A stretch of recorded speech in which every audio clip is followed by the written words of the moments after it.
Welcome to my studio news update on the Tuesday 9:09 hour. I am embarking on this new series, I think, where I just periodically give updates of what I'm working on and give it a little bit more context and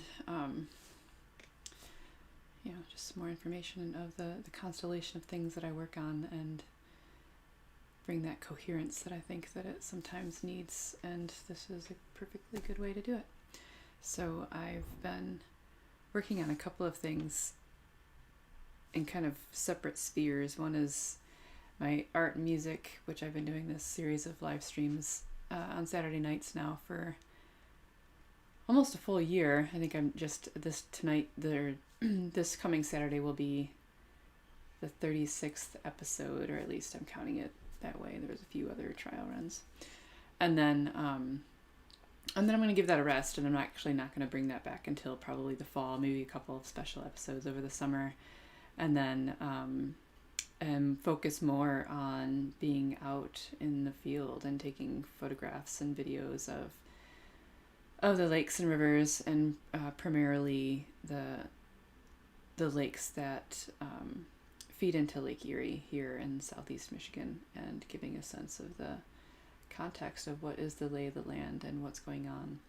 And there is the benefit of a couple of USGS gauge sites that I can use to give it even more of a narrative of what's going on with the water. And I just discovered today another gauge site that has a full set of parameters. I'm super excited about it.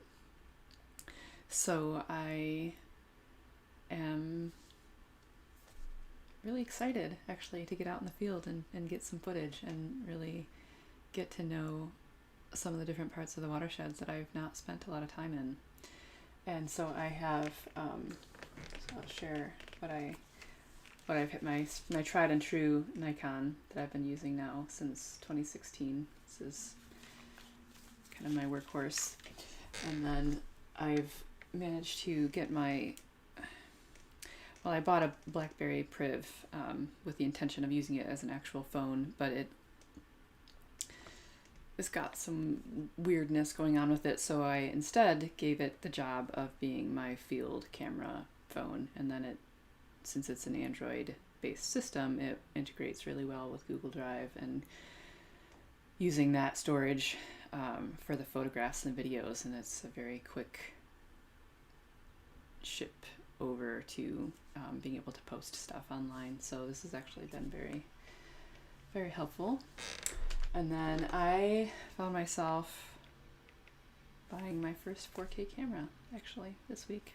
I was not expecting to do it, but somebody made the recommendation that this was a decent camera to have for a very decent price of like $50 some, and so I just decided to then maybe now's the time I need a 4K camera. So we'll see how this performs. I haven't actually really used it yet. I've just kind of taken some test photos and videos, and it's got like I said, 4K capacity, so I'm very excited about that, although it currently is not set for that because nothing else I have is set for 4K. So we will wade into those waters. And then I indulged in an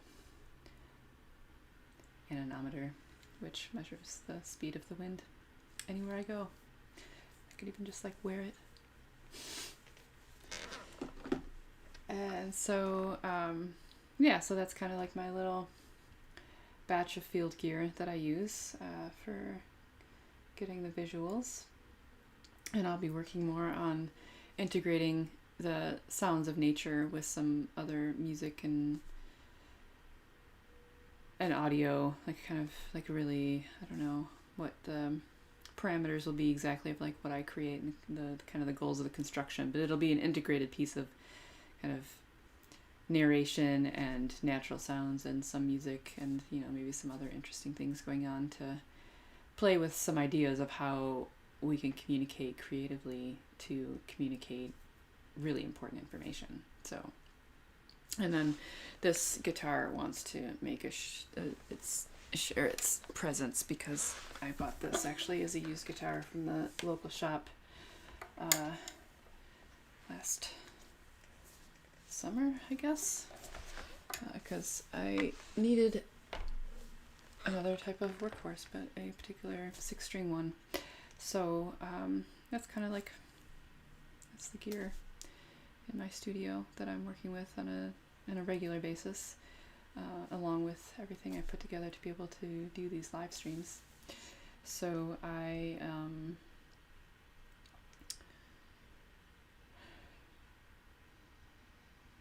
so a lot of the stuff that I'm working on and putting up right now is video, and largely can be found on my YouTube channel and whatever channel that it is that you're watching now. There's actually kind of a full archive of things at YouTube, and then I created a new Twitter account to help integrate and pull all these things together in a more seamless fashion, and I can, start to weave a stronger body of work over the course of the next year, and then just basically going forward. So those are two good places really to find the up-to-date, most latest iterations of things that I'm working on, is the YouTube and the Twitter, and that can be found by going to my website, dawn.earth. So I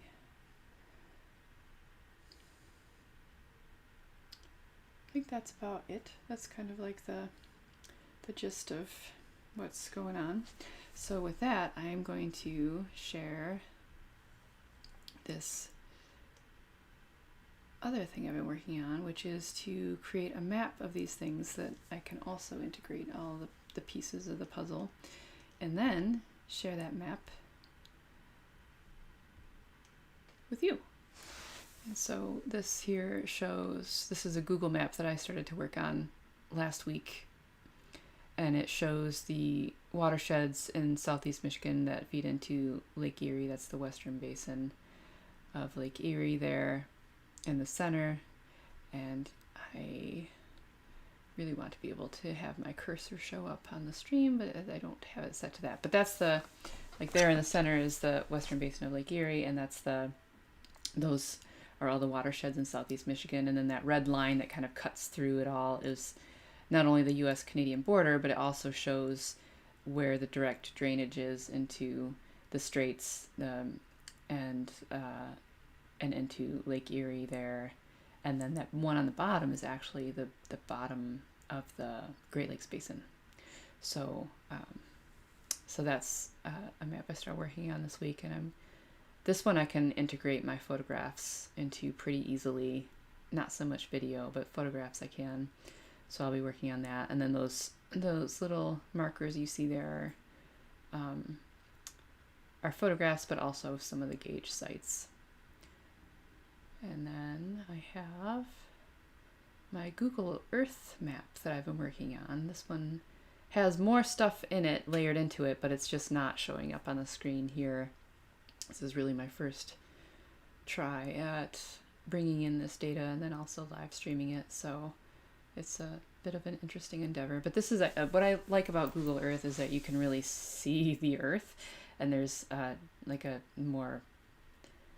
there's just a more texture to the dimensions of the natural landscape. And in this one, you can actually see the data layer that I have in this one is the bathymetric map. So you can see the Lake Erie and Lake St. Clair. You can see a little bit more of the shoreline. It has more definition rather than just kind of like a straight blue color like you'll see in Google Maps. And then you can also see the kind of the where the Lake Erie Islands are there in the middle. It's just a little bit more definition around those islands. So that's my Google Earth map that I'm working on. And this is the gauge site that I discovered has a full set of parameters of data that is super exciting to me. It's like, I'm sure very boring to many of you, but to me, that was like, it's like an Easter egg hunt. I found like all of the eggs. But this particular, I don't know why it's like coming through clear, like the other ones were not, but this one is, which is actually kind of cool. But this is the the gauge height of the river, which I think in general most of the water levels are pretty low right now. But the River Raisin is, in this gauge site is actually where I'm headed next to get some video and photographs. And I will point out that it is, so that's like the lower part, like starting to head down towards Toledo to that Maumee River edge. So that's really kind of my focus, is the Monroe County, that edge of the western basin of Lake Erie, because I can do all of that in a day trip. Anything more beyond that starts to get, still do it in a day trip, but like it starts to get a little more involved. So so that's where like the bulk of my footage will actually be coming from this spring season. Later in the summer I'll probably get more on the Ohio side, and once they eventually open up the US-Canadian border I will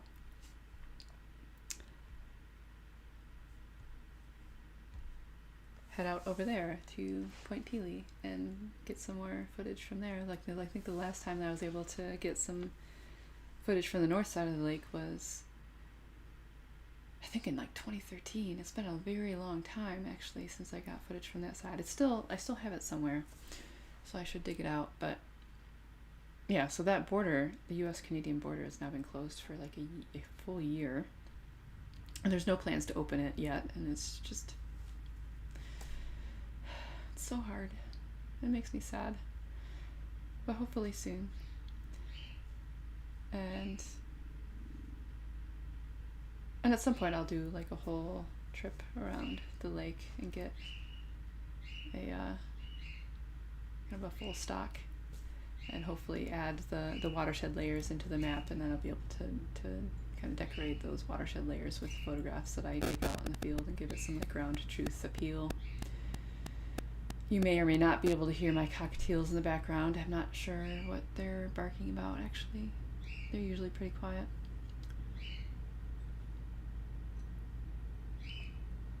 Studio birds.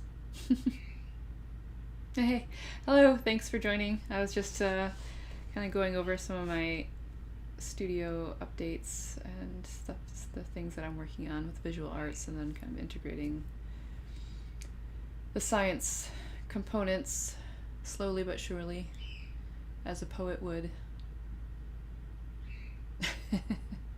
And now the birds are going to chime in.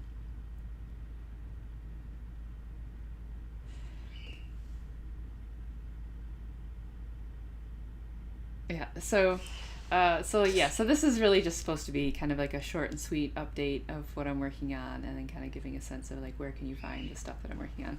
And a lot of it is on YouTube.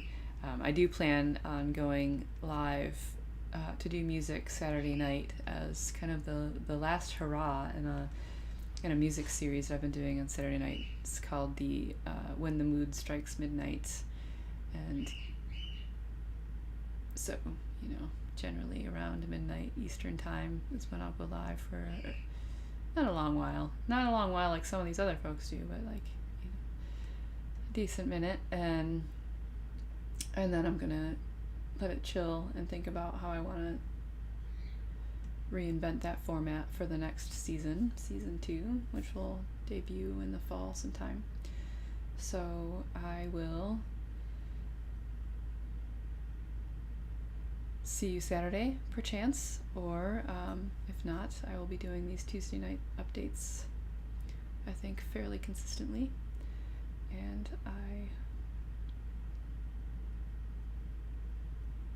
that's all I've got. So, alright, thanks for joining, and take care.